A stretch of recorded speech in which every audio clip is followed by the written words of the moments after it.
Hey everyone, I am Adam Niedens, and this is going to be our case study for EDL 856, a new role for the parents organization. So let's start off with establishing our facts or what we know so far.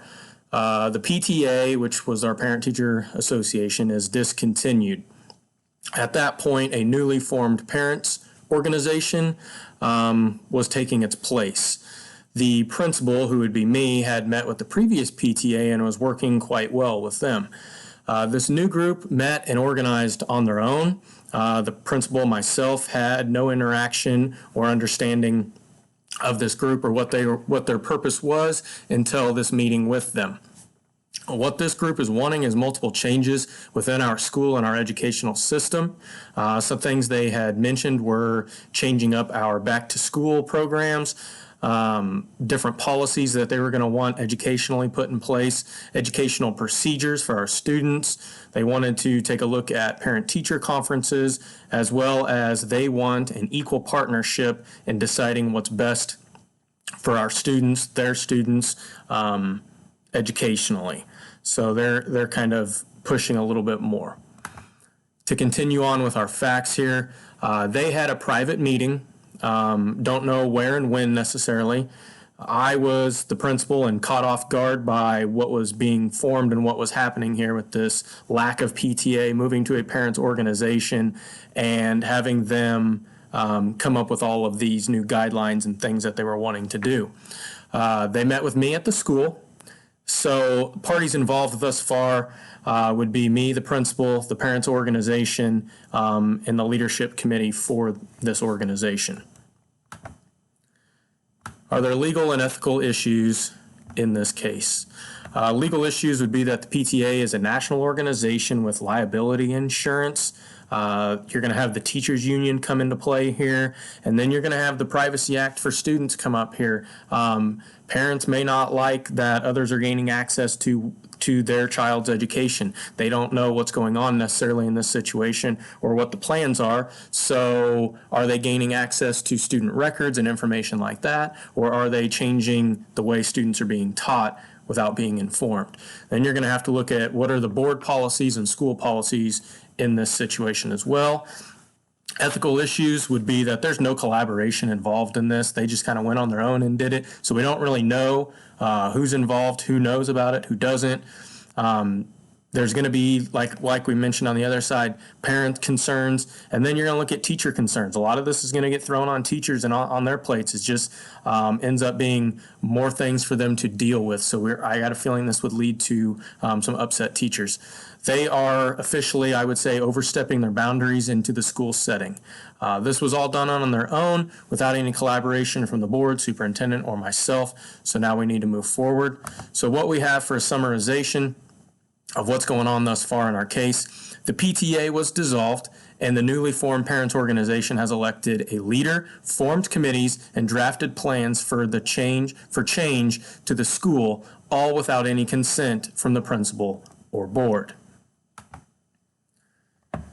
Here's our people, place, and program. People involved or will be involved with this. Myself, the principal, the parents organization, which we've kind of talked about.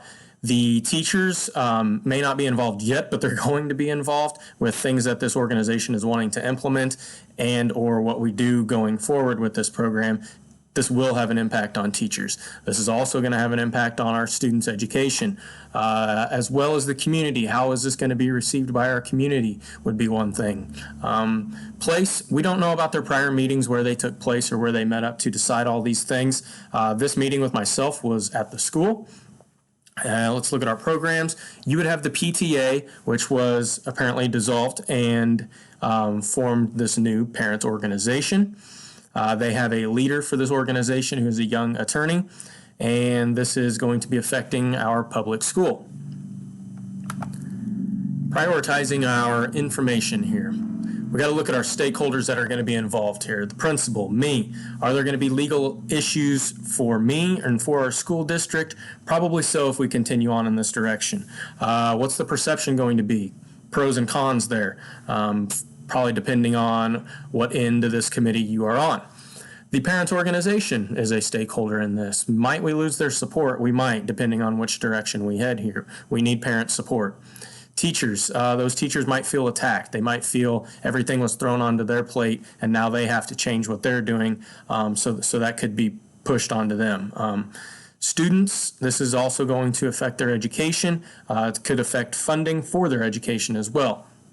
Parents and community, they don't have a voice really right now. There wasn't any information or input from anybody except for this organization. So we don't really know who this organization is, where they were organized. Is it just a group of neighborhood parents and out of one neighborhood, and it's not really reflective of the whole school district or the whole school? So that's another thing we would need to look at.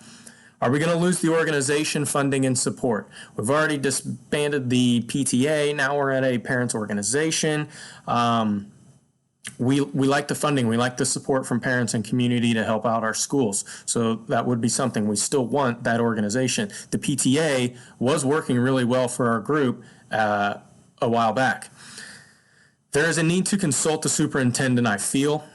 This would be something that I would take to that superintendent. That probably needs to go to the board at some point, and perhaps a legal team if there's any. Probably not right now, but if you continued in a direction, there might be some legal issues pop up.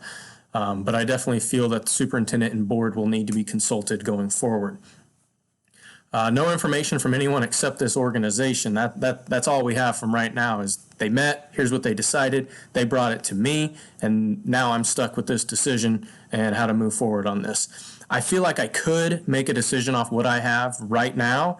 I don't feel like that's probably the best option. I feel like I need a little more input. If you look at my picture up above, there's a missing puzzle piece. I don't have enough information to put the whole puzzle together, and I feel like that's the end goal, is to put that puzzle back together.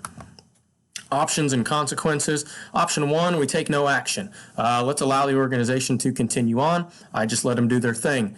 Is there obviously going to be some people mad? Yeah, we've talked about that. The teachers and everybody else, parents, students, could ruffle some feathers big time in this. So for sure there could be consequences with that. Disband the organization, get rid of it completely. There's no more PTA, no more organization, could be no more support, no more funding. This was something that was working for our school and for our students. 3, maybe I work with them in continuing the program. I follow through with their ideas. So they want to make new policies and they want to have teachers evaluated more often. They want to be able to come into the building more. I allow all those things to happen. My teachers probably aren't going to be too happy that they didn't have an input in any of this stuff. Parents may not be too happy with these people having such a big impact on their child's education. Or option 4, collaborate with all stakeholders. Everyone's going to be affected. So let's have input from everybody. Create new plans. I feel like here we need new policies, new plans, new everything needs to be put in place, regulations and everything, so everybody's understanding what's going on, not just this group or this organization. Then we can move forward with whatever organization we come up with. Maybe that's the PTA. Pros and cons. For option 1 was our take no action. Pro would be avoid confrontation, and the group is happy. I avoid confrontation right away and let them go do their thing, and they're not mad at me. Con, I'm going to have staff issues, parent issues, community complaints, could bring up legal and ethical issues as well down the road.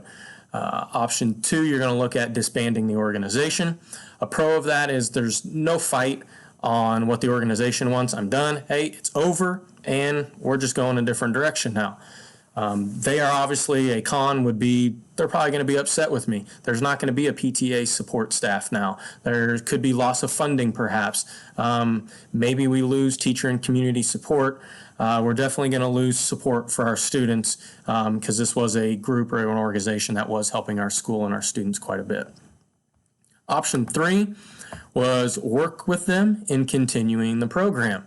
A pro of that would be there's going to be less conflict within that group and myself, and we're still going to get support from that group and the funding. A con was we have no input from anyone else except for myself and this group now. Again, we're going to have upset staff and community and parents. Or we head on to option 4, collaborate with all the stakeholders. A pro has, everybody has input on what their needs and wants are. Or if it's organized appropriately, and we can go with new policies and plans in place, start fresh. A con of this is the organization's probably going to be upset. It's not exactly what they wanted here. Conflict for sure with myself and this group, and a loss of their support and funding perhaps down the road. My decision that I'm going to make in this case study would be to take option 4. I would like to collaborate with all stakeholders. I believe this allows me to communicate with everyone and gather enough input to make a sound decision for what is best for our school and community. The school is number 1 on my list, and I need to do what's best for our building and our students. I got to look at it as an overall viewpoint, overall vision and mission for our school, not just what this group wants. Let's go through our implementation process now that we've made a decision. We're going to start off with communicating with the organization. I need to sit down with them and explain what we can and cannot be doing right now and where I plan to head. Could be upset, maybe they're not, I don't know. Consult with the superintendent then. Here's what's happened. Here's my plan. Here's how I would like to handle this situation. What do you think? Collaborate then with our parents, our community members, the staff of the school, and this parents organization. Let's figure out what are our needs, what are our wants. Let's give everybody a voice. I would like to hear everybody's concerns. Are there problems that people have with our school or how our education program is being ran and stuff? So give everybody a voice in this situation. And we're going to create a new team. So we've kind of scrapped what we had. Let's create a new team to lead our PTA or our parents organization, whatever we come up with when we call it.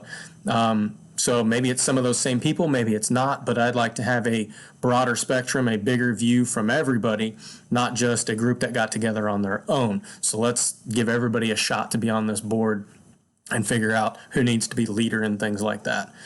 I will be at all of these meetings. I wasn't at the meetings before when they were consulting everything. I was at the PTA meetings. I would like to continue to be at these meetings so I know what's going on. I'm in the loop and can make adjustments if need be. We're going to establish new policies, new regulations. We're going to establish new plans moving forward. They're going to make sure all these are put in place to continue a successful program for our building and for our students. I believe that sitting down and organizing as a group with a leadership team, that we can come up with all these things that we need to do, but everybody needs to understand here's our process of how we do this, and here's what our vision and mission should be and is. Then we're going to take everything that we have and we're going to move it on to the superintendent and the Board of Education for approval. This would be our standard that we were looking at, as well as the reference for the information that we had in our case study. So that's everything I have for this case study. Thank you for your time.